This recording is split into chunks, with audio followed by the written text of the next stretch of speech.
Hello friends, I'm Kayla. It's day 9 of Fa La La La La La La La La, the series of videos I do at the end of the year into the beginning of the new year, a video every day until I run out of ideas. We're there. Today is the final day. Unless you're a channel member, then there's a bonus one tomorrow. Now, I've already talked to you about 2023 releases I'm most excited about. There's a video right here where I talk about all of them briefly, but I thought I would discuss some other things. I know people do like 23 and 23 books from their backlist they want to read this year. I know some people are doing 12 book recommendations from 12 friends. I feel like I'm doing a bit of both of those things, but I more so just want to talk to you about my overall reading plans for the year, things that I'm reading outside of new releases, my hopes and dreams. We're going to talk about some reading goals, and this is also going to act as my seasonal TBR. So you might see behind me, not my coffee, but this behind me is the new members TBR jar.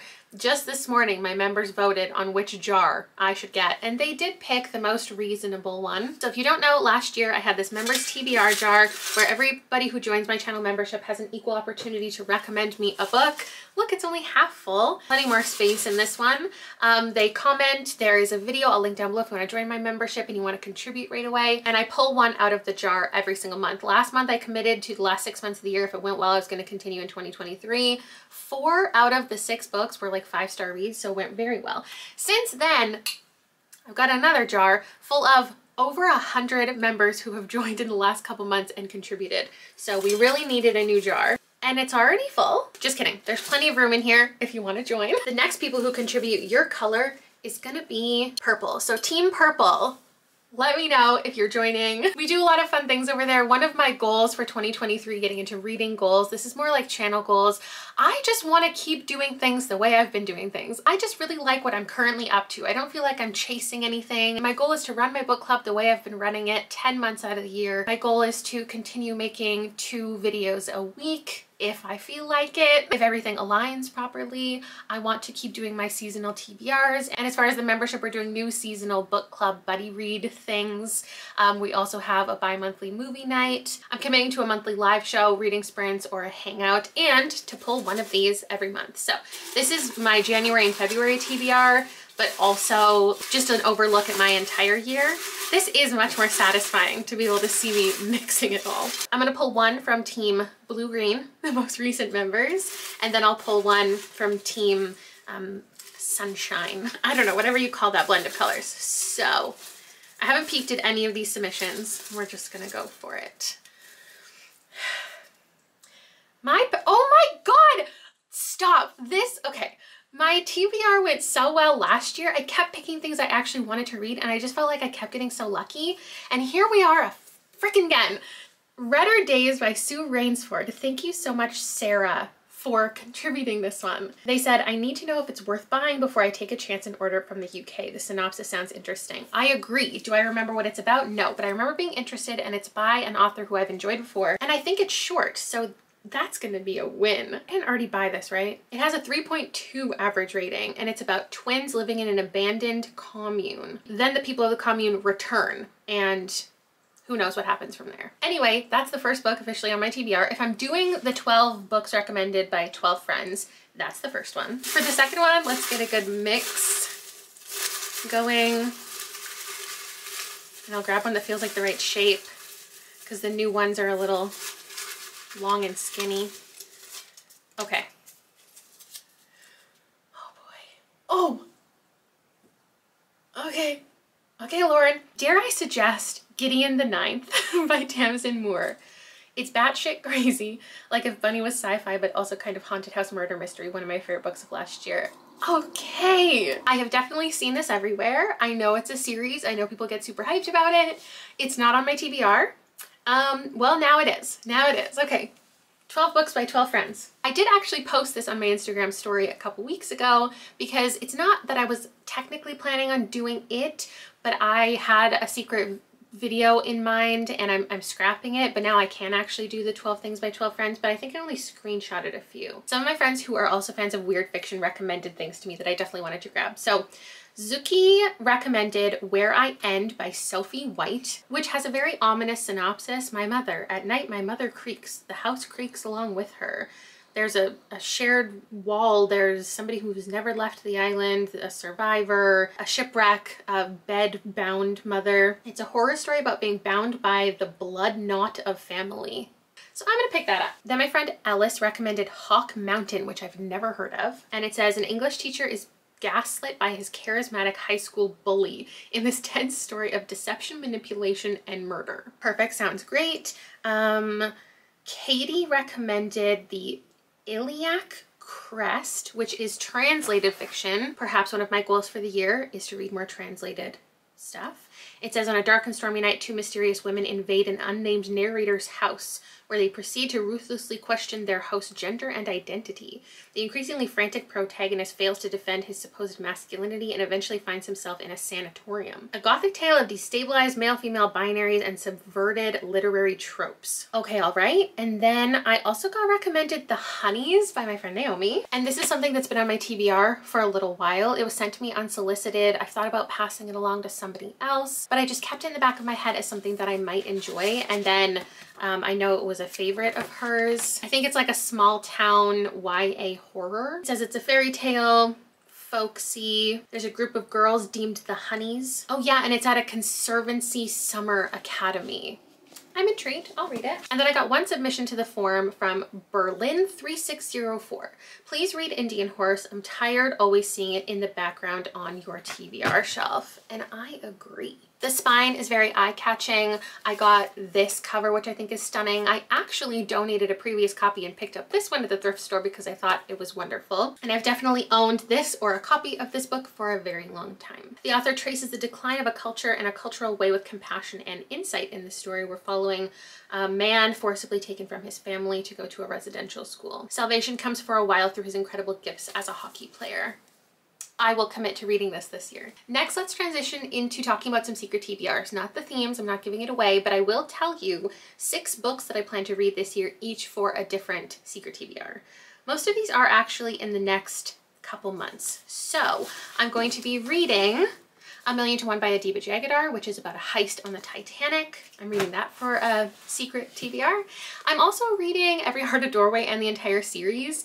A couple weekends from now, I'm going to read the whole series over a 72-hour period. I invite you along. This is the date that I can't remember. I know my friends Meg and Brie are also planning on reading for the first time or rereading the series at this time too. So if you want to join along, there'll be a vlog all about it near the end of the month. So catch up, check it out, Portal Fantasy, children. For another secret TBR, I have Last Night of the Telegraph Club by Melinda Lowe planned. I know so many of you want me to read this, so I could put this easily on the 12 recommended by 12 list. I'm sure some of you might remember the secret TBR that I have this planned for, but this is following a 17-year-old in 1954. The setting is a lesbian bar called the Telegraph Club. I'm also excited to be reading Legends and Lattes by Travis Baldree, which I'm sure I could also include on this 12 by 12 because so many people have recommended this to me. I'm actually reading it like today/tomorrow, so it'll be in an upcoming cozy fantasy vlog. It's not so much a secret TBR because I just told you about it. This is about an orc done with battle, ready to open a coffee shop.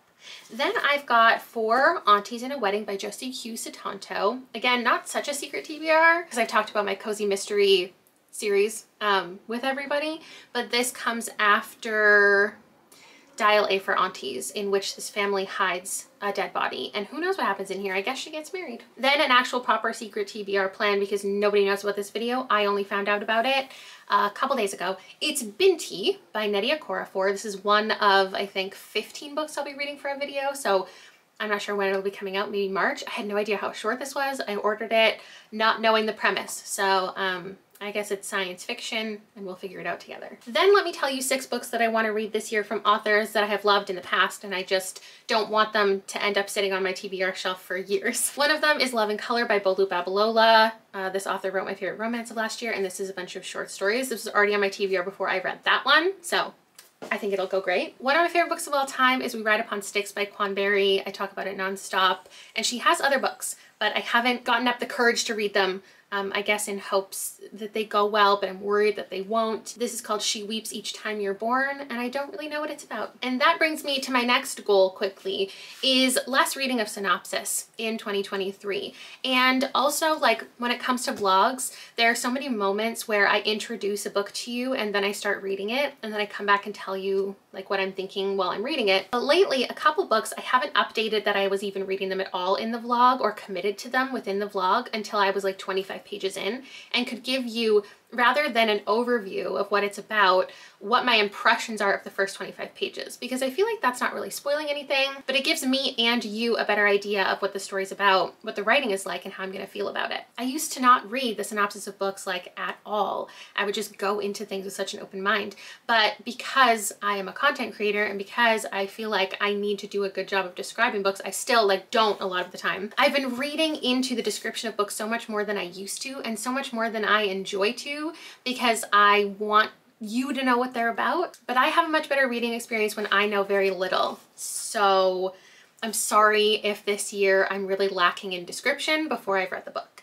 That brings me to my next one, Foe by Ian Reid. I loved We Spread, and I think I could also love Foe. What I think this is about is a married couple, and the man goes somewhere and she gets a replacement for him to live with. And then Salt Slow by Julia Armfield. Loved Our Wives Under the Sea. This cover is so beautiful. I actually always forget if this is a short story collection or a novel. Okay, yes, it says blending horror, science fiction, mythology, feminism. Salt Slow is an utterly original collection of short stories. That's just the little part down here, not what the stories are actually about, because I don't want to know. Next up, we've got Our Missing Hearts by Celeste Ng. When I buy a brand new release, I really want to commit to reading it when it comes out, especially if I've enjoyed the author in the past, and I have with 2 books from her before, so you might know what this is planned for. This is planned for a secret TBR too, I guess. And I don't know the plot. The synopsis is so very long.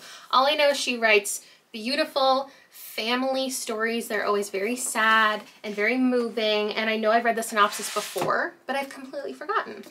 And then I also need to commit to Grey Warren this year. It's the last book in the Dreamer trilogy by Maggie Stiefvater. I just didn't feel like getting into it last year. And I don't know in what environment I want to read it, if I want to wait until my reread of The Raven Cycle, if I want to reread Call Down the Hawk and Mr. Impossible. I don't know. I will be finishing it, which let's go into another goal. To not read series if I'm not interested.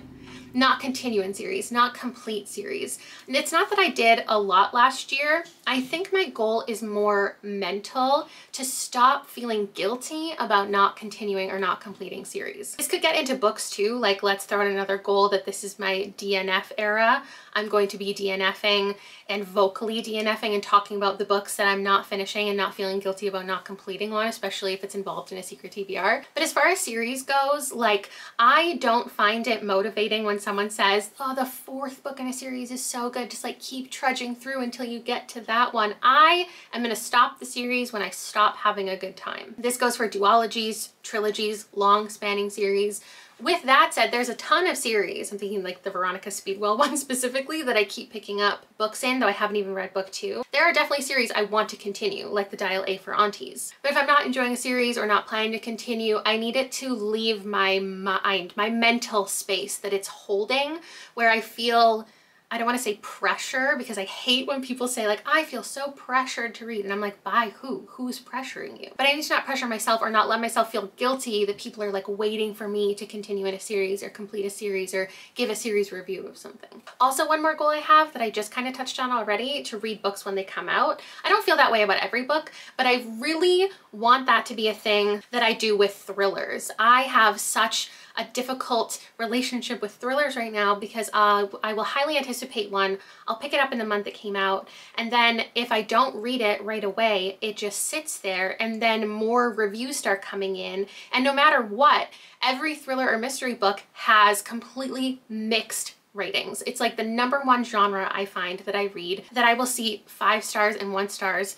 for the same book, equally from people who were equally anticipating it. And then I just talk myself out of reading it, or I feel like, well, this isn't everybody's favorite, so why would I spend my time reading it when I have so many other things to read? But my hard goal for 2023 is if I pick up a mystery thriller, a brand new release, I need to read it within a month, because if I don't, I know that I probably won't within like a reasonable time. I'm not easily persuaded by other people's ratings, but when it comes to that genre, I just don't want to waste my time. Do I have anything else? Yes, I actually have a couple secret TBRs of books that I don't own yet that I thought I'd just let you know that I'm reading this year.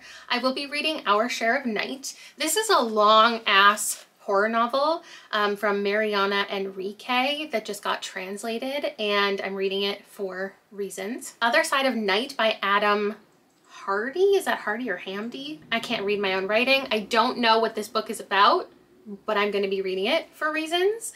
I also am going to be reading The Princess Bride this year that I'm very excited about. Maybe you'll want to join me. And I'll also be reading The Hitchhiker's Guide to the Universe, which I've never read before. And I know that those two are big favorites of people, so maybe you'll be stoked for me that I'm picking them up. I have no goals as far as how many books I read in a year. I set my Goodreads goal to 100 because I can't imagine a world in which I don't hit that number, but I also do not care how many books I read. I'm never striving to hit a certain number. There is no big thing attained for me that reading 280 books does more than reading 100 books does. Like, I don't make more content when I read more books. I don't get a bigger audience. I don't have a bigger viewership suddenly when I read more books. There's nothing more that I gain. I just know that I posted my video yesterday and everybody is so nice. But the couple people I think who are feeling like I'm reading for inauthentic ways or feeling pressured to read, I just want you to know that I don't.